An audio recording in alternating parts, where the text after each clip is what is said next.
नमस्कार। तो आज हम बात करने जा रहे हैं करंट इलेक्ट्रिसिटी चैप्टर। ठीक है। तो अभी तक जो हमने इलेक्ट्रोस्टैटिक में पढ़े थे, तो वहाँ जो करंट था, सॉरी, वहाँ जो चार्ज था वो स्टैटिक कंडीशन में था, इसलिए उसको इलेक्ट्रोस्टैटिक बोले थे। मतलब जो भी चार्ज था वहाँ पर वो मूव नहीं कर रहा था।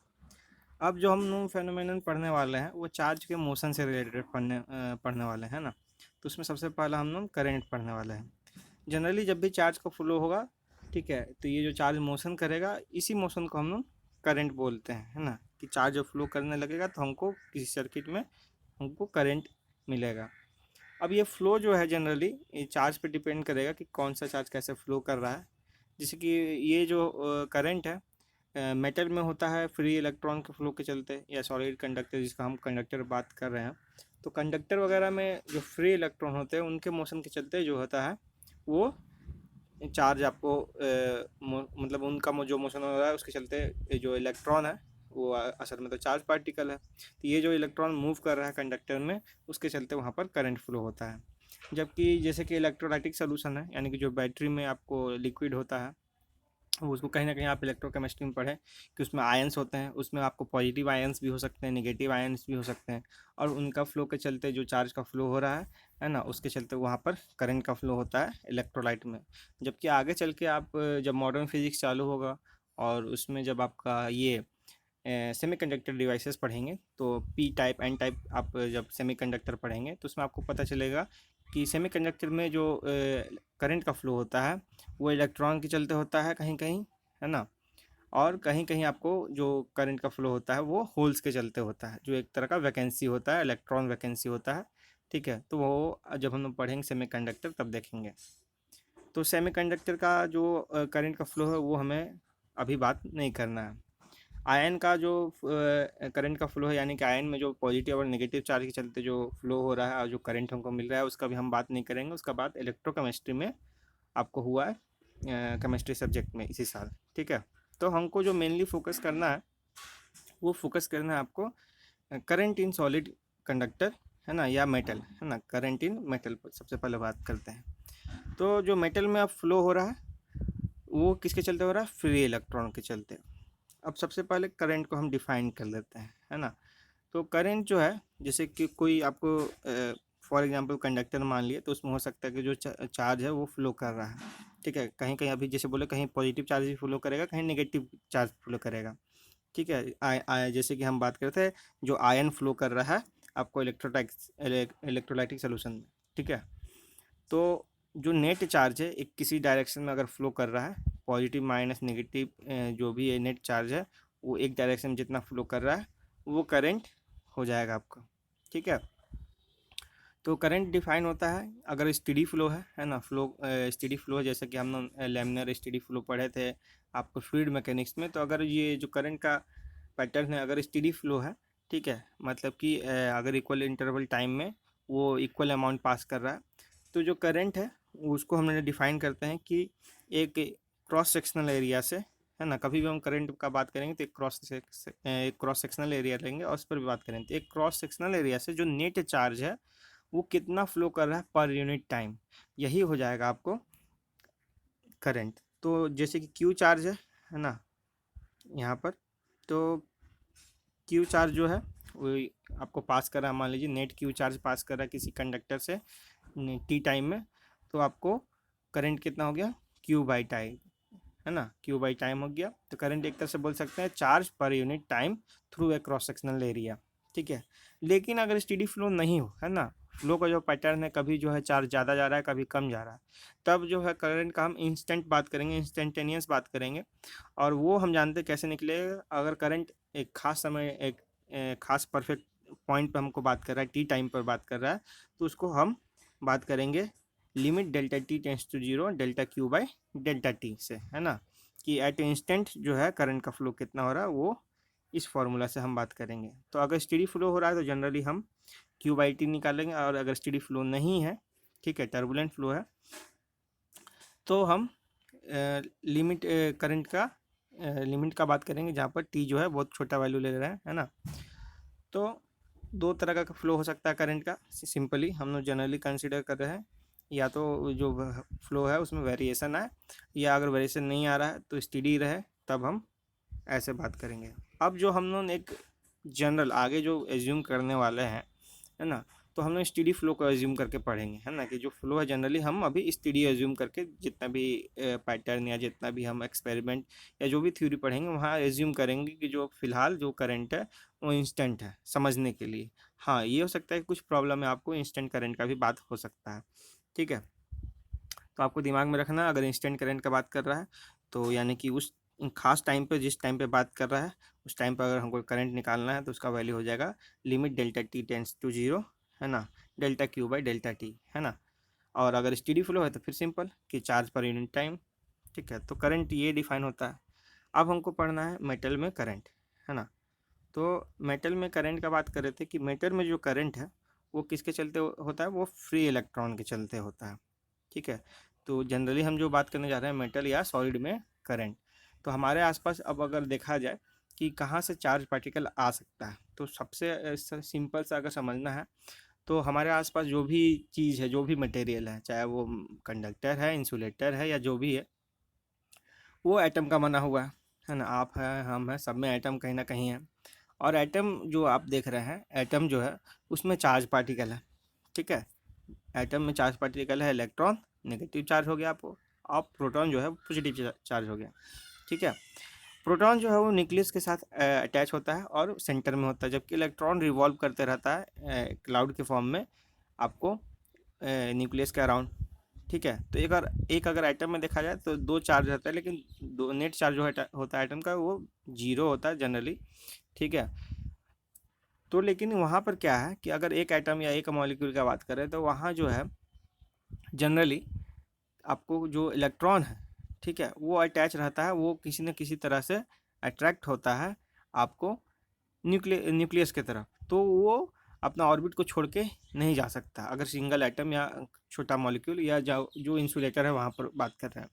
जबकि जो मेटल है या जो कंडक्टर है उसमें क्या होता है कि वो बल्क जो मटेरियल है बहुत ज़्यादा मात्रा में जब ये एटम और मॉलिक्यूल कंबाइन करते हैं, तो यहाँ पर जैसे आप फिगर में देख सकते हैं, एक हम लिए हुए हैं कि जब बहुत ज़्यादा मात्रा में आपको एटम और मॉलिक्यूल कंबाइन कर रहे हैं तो जो आउटर पार्ट में है ना, आउटर पार्ट को अगर कंसिडर करें, आउटर ऑर्बिट को कंसिडर करें, तो उसमें जो इलेक्ट्रॉन रिवॉल्व कर रहा है, ठीक है, पहले तो उस पर जब शुरुआती कंडीशन में वो एटम के फॉर्म में था, ठीक है, तो वहाँ पर या मॉलिक्यूल के फॉर्म में था सिंगल, तो वहाँ पर उसका सिर्फ जो अट्रैक्शन था वो न्यूक्लियस के टुवार्ड था, उस पर एक न्यूक्लियस का अट्रैक्शन लग रहा था। लेकिन जब वो बहुत सारा हैवी एटम मतलब बना, बहुत सारा एक हम मेटल का बात करें तो उसमें कोई भी मेटल या ले तो उसमें छोटा सा 1 ग्राम में आपको 10 टू द पावर 22 आपको मॉलिक्यूल हो सकता है मतलब काफ़ी हाई मात्रा में मॉलिक्यूल हो सकता है। तो जब इतना ज़्यादा मॉलिक्यूल हो जाएगा तो मतलब एक इलेक्ट्रॉन के आसपास जनरली अगर देखा जाए तो जैसे कंसीडर करें ये छोटा सा एक इलेक्ट्रॉन, तो इसके आसपास आप देख रहे हैं पहले तो अगर सिंगल एटम था तो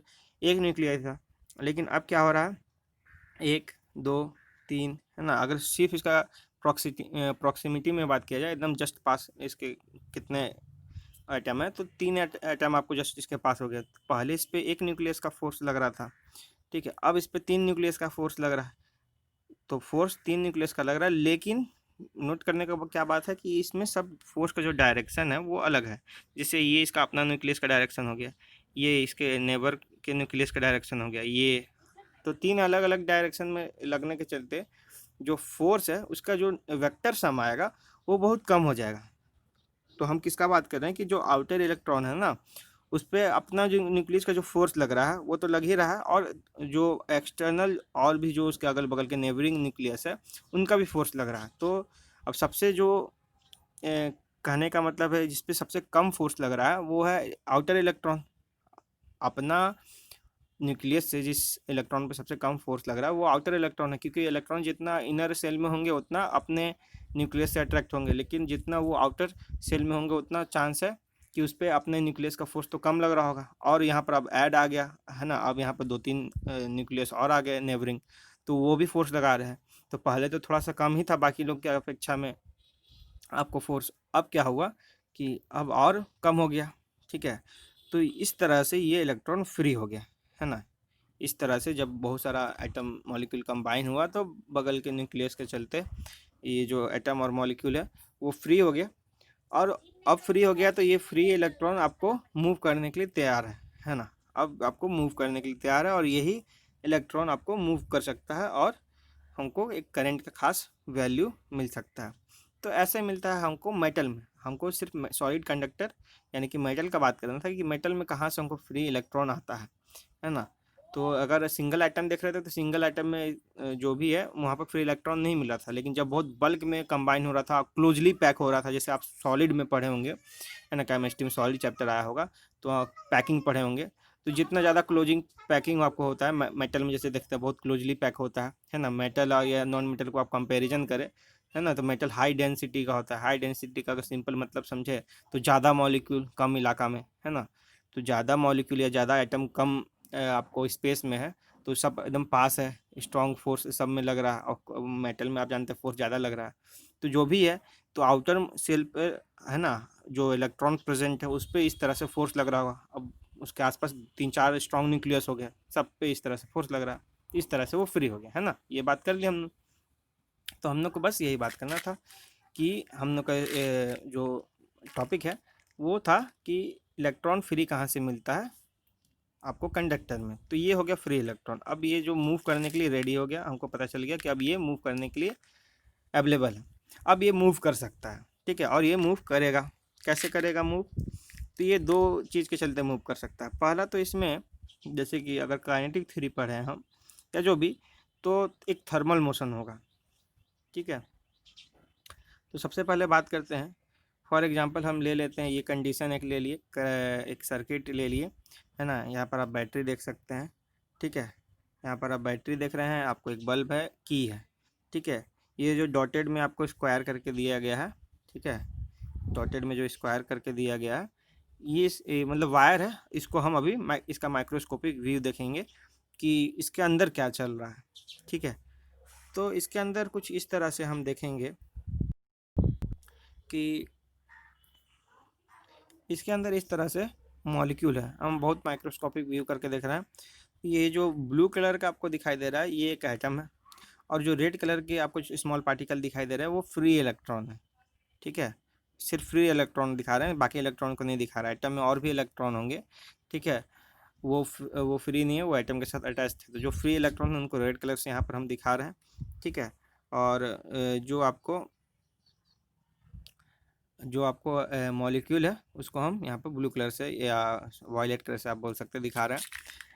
तो अब जो थर्मल कहने का मतलब है थर्मल मोशन के चलते जो टेम्परेचर कुछ होगा उसके चलते क्या होगा कि ये जो है जो शुरू में जो फ्री इलेक्ट्रॉन है वो इधर उधर रैंडम मोशन कर रहा है, जो कि आपको दिखाई दे रहा है कि कोई किधर मतलब किसी अगर एक नेट डायरेक्शन देखा जाए तो सबका फ्लो एक सिंगुलर डायरेक्शन में नहीं है। कुछ ऊपर जा रहा है, कुछ इलेक्ट्रॉन आपको नीचे जा रहा है, कुछ दाएं जा रहा है, कुछ बाएं जा रहा है।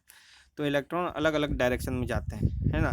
मतलब कि फ्री इलेक्ट्रॉन अगर शुरू में करंट से मतलब कनेक्टेड नहीं है, या जो भी एक शुरू में अगर कंडक्टर को हम सिंपली उठा रहे हैं तो उसमें इस तरह से फ्री इलेक्ट्रॉन मूव करते रहते हैं, है ना। ऑलवेज मूव करते रहते हैं, उसमें इलेक्ट्रॉन मूव करते रहता है हरदम। लेकिन क्योंकि उसका जो डायरेक्शन है लगभग सब जो इलेक्ट्रॉन है उनका डायरेक्शन रैंडम है ना। किसी का एक फिक्स डायरेक्शन नहीं, या कुछ खास क्वांटिटी जैसे 100 इलेक्ट्रॉन है तो 25 ईस्ट जा रहा है, 25 वेस्ट जा रहा है, 25 नॉर्थ जा रहा है, 25 साउथ जा रहा है।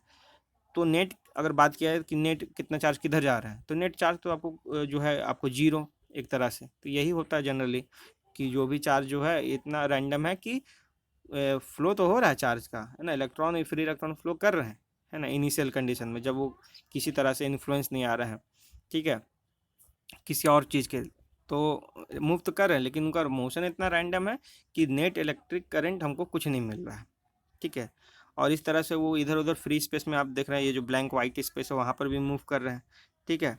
और कुछ जो है वो टकरा भी रहे हैं, तो जो एटम है उनसे भी उनके स्पेस में भी इंटर कर रहे हैं। तो इस तरह से एट रैंडम मोशन होते रहता है ना, कि डायरेक्शन फिक्स नहीं है। कोई कुछ फ्री आपको स्पेस में मूव कर रहे हैं, कुछ आपको जो मॉलिक्यूल है या एटॉमिक स्पेस है उससे एकदम उसके आसपास से जा रहा है तो वहाँ से उनको कुछ इन्फ्लुएंस होगा, ठीक है। तो इस तरह से मूव करते रहते हैं। अब हम क्या किए कि इनको हम ये जो भी यहाँ पर चार्ज है उनको हम इलेक्ट्रिक फील्ड में रख दिए, मतलब कि वो जो आपको इलेक्ट्रिक सर्किट दिखाए थे उसका हम स्विच ऑन कर दिए। जैसे स्विच ऑन करेंगे तो इस पार्ट में आपको इलेक्ट्रिक फील्ड जनरेट हो गया, है ना। आपको दिखाई दे रहा है यहाँ पर कि यहाँ पर आपको इस साइड में आपको क्या हो गया कि पॉजिटिव चार्ज आ गया, इस साइड में नेगेटिव चार्ज हो गया, यानी कि ये जो कंडक्टर है इसके बीच में इलेक्ट्रिक फील्ड डेवलप कर गया। इलेक्ट्रिक फील्ड डेवलप कर गया तो इलेक्ट्रिक फील्ड के चलते क्या होगा, फोर्स लगेगा, इलेक्ट्रिक फोर्स, है ना। इलेक्ट्रिक फील्ड के चलते जो फोर्स लगेगा वो कितना लगेगा, वो लगेगा Q इंटू ई, है ना। अगर इलेक्ट्रिक फील्ड ई है और चार्ज जो है यहाँ पर चार्ज प्रेजेंट है तो उस पर कितना फोर्स लगेगा, जो भी चार्ज है, यहाँ इलेक्ट्रॉन है तो चार्ज जो भी है और इलेक्ट्रिक फील्ड तो उस पर एक फोर्स लगेगा, क्यू ई फोर्स लगेगा, और इस फोर्स के चलते वो किसी एक फिक्स डायरेक्शन में अब मूव करने लगेगा।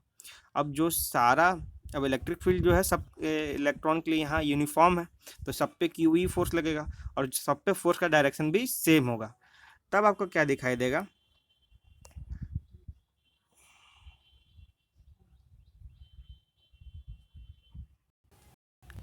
तब आपको दिखाई देगा कि ये जो है, अब ये जो इलेक्ट्रॉन है वो इलेक्ट्रिक फील्ड के प्रेजेंस में एक डायरेक्शन में आपको मोशन करता हुआ दिखाई दे रहा है ना। जैसे यहाँ पे दिखाई दे रहा है कि नेगेटिव साइड से पॉजिटिव साइड की तरफ जा रहा है, क्योंकि जो इलेक्ट्रॉन है वो नेगेटिव चार्ज है तो पॉजिटिव साइड की तरफ वो जाएगा। तो जैसे ही हम इलेक्ट्रिक फील्ड दिए तो जो इलेक्ट्रिक फील्ड जो इस पर फोर्स लगा रहा है उस फोर्स के चलते अब इसका एक फिक्स डायरेक्शन हो गया और उस डायरेक्शन में जो है चार्ज का फ्लो होने लगा। तो अब एक डायरेक्शन में खास फिक्स अमाउंट चार्ज का फ्लो होने लगा तो हमको एक फिक्स अमाउंट का करंट मिलेगा, जो कि हम दे सकते हैं जनरली। अगर मान लेते हैं यहाँ पर चार्ज क्यू है तो हम बोलेंगे कि यहाँ पर करंट कितना हो जाएगा, क्यू बाई टी, है ना। यहाँ पर हम करंट कितना बोलेंगे कि करंट जो है वो कितना हो जाएगा, I equal to Q by T, जितना चार्ज हमको एक डायरेक्शन में फ्लो करता हुआ मिल रहा है, ठीक है। तो यहाँ पर हम करंट अब बोल सकते हैं कि हमको एक फिक्स्ड अमाउंट का चार्ज जो है एक खास डायरेक्शन में हमको मूव करता हुआ दिखाई दे रहा है ना। मतलब इधर का क्रॉस सेक्शन ले रहे हैं तो उससे कुछ खास अमाउंट का चार्ज जो है क्रॉस कर रहा है। जैसे कि यहाँ पर हम देख सकते हैं कि यहाँ 3 जो चार्ज है वो एंड पर है, तो ये 3 चार्ज मतलब इससे क्रॉस कर रहे हैं, ठीक है। तो जैसे ही हम इलेक्ट्रिक फील्ड के मतलब स्विच ऑन किए, आपका की ऑन किए, है ना, की को प्लग इन किए तो इलेक्ट्रिक फील्ड डेवलप हुआ। वो जो वायर है उसके बीच में उस इलेक्ट्रिक फील्ड के चलते जो अंदर में जो मॉलिकुलर लेवल में जो चार्ज आपको फ्री इलेक्ट्रॉन प्रेजेंट है उन पे फोर्स लगा, और क्योंकि सब पे एक यूनिफॉर्म इलेक्ट्रिक फील्ड में रखे हुए हैं तो सब पे एक फोर्स लगा और सारे एक डायरेक्शन में आपको फ्लो करने लगे। और जैसे ही एक डायरेक्शन में फ्लो करने लगे अब आपको एक नेट अमाउंट ऑफ करंट मिलेगा, जो कि पहले हो रहा था मोशन, लेकिन पहले नहीं मिल रहा था क्योंकि पहले रैंडम मोशन था। अब जो मोशन है एक सिंगुलर डायरेक्शन में, इसलिए आपको अब एक करंट का क्वांटिटी कुछ महसूस होगा, ठीक है। तो यहाँ पर हमने देखे कि कैसे फ्री इलेक्ट्रॉन मिलता है, फिर कैसे फ्री इलेक्ट्रॉन जो है वो शुरू में तो मोशन करता रहता है, जब वो सर्किट से कनेक्ट हो या नहीं हो तब भी मोशन करता रहता है, लेकिन रैंडम मोशन होता है इसलिए कोई करंट हमको नहीं मिलता है। लेकिन जैसे ही सर्किट के बीच में हम उसको रखते हैं, है ना, सर्किट में करंट मतलब कि सर्किट को क्लोज करते हैं तो उसमें इलेक्ट्रिक फील्ड डेवलप होता है और उस इलेक्ट्रिक फील्ड के चलते फ्लो चालू होने लगता है, ठीक है। तो ये जो फ्लो होता है, ये जो इलेक्ट्रॉन का फ्लो हो रहा है, ठीक है, और इलेक्ट्रॉन जो फ्लो कर रहा है इस, तो उसी के चलते हमको जो नेट अमाउंट ऑफ करंट है वो मिल रहा है। तो यहाँ पर हम सबसे पहला देखें कि करंट क्या चीज़ होता है। ये तो हम करंट जो है 10 क्लास में डिफाइन हो गया था, तो हमने देखे कि वो करंट में जो फ्री इलेक्ट्रॉन का बात होता है वो कैसे हमको मिलता है, क्या उसका इनिशियल कंडीशन में क्या उसका स्टेटस रहता है, क्या करता है इनिशियल कंडीशन में कंडक्टर के अंदर क्या हो रहा होता है, और जब हम उसको करंट या इलेक्ट्रिक फील्ड के प्रेजेंस में रखते हैं तब क्या होता है, ठीक है। तो यहाँ पर सिर्फ बात हुआ कंडक्शन इन आपको मेटल। आयन में भी आप अगर सोचे तो आयन में भी कुछ इसी तरह से होता होगा कि उसमें जो आयन है वो मूव करते होंगे, इलेक्ट्रिक फील्ड आता होगा और आयन जो है पॉजिटिव या नेगेटिव जो भी है अपना रिस्पेक्टिव साइड जाते होंगे जिधर उनको फोर्स महसूस होता होगा, ठीक है। तो सब जगह इसी तरह से आपको पैटर्न होता है, ठीक है, लेकिन थोड़ा सा डिफरेंस होता है। लेकिन यहाँ पर हमको सिर्फ बात करना था मेटल का।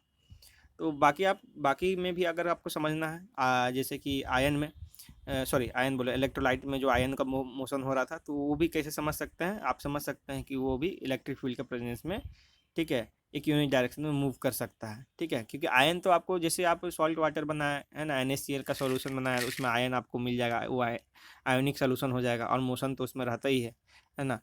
मोशन नहीं भी रहता तो मान लीजिए आप जैसे कि इसको घोल को घुमा रहे हैं उंगली से, तो आप खुद मोशन करा रहे हैं लेकिन उससे करंट पैदा नहीं होता उसमें, या उससे करंट नहीं निकलता है। ठीक है, तो ऐसे करंट का फ्लो होता है। ठीक है, तो जनरली हमको एक खास डायरेक्शन में अगर चार्ज पार्टिकल को रखेंगे तभी हमको करंट मिलेगा, नहीं तो करंट नहीं मिलेगा। ठीक है, मोशन होगा लेकिन करंट नहीं मिलेगा। ठीक है, तो वो भी देखें कि मोशन होने से करंट कब नहीं मिलेगा और कैसा मोशन होने से कब करंट मिलेगा, तो ये भी बात हो गया। ठीक, तो ये बेसिक था कि कंडक्शन इन मेटल कंडक्टर। अब इसके बाद हमको बात करना है ओम्स लॉ का, बात करेंगे डिफ्ट वेलोसिटी का, बात करेंगे कंडक्टिविटी का, बात करेंगे। तो इस टॉपिक को, बाकी टॉपिक को हम अगले वीडियो में डिस्कस करेंगे। इस वीडियो के लिए इतना ही, धन्यवाद।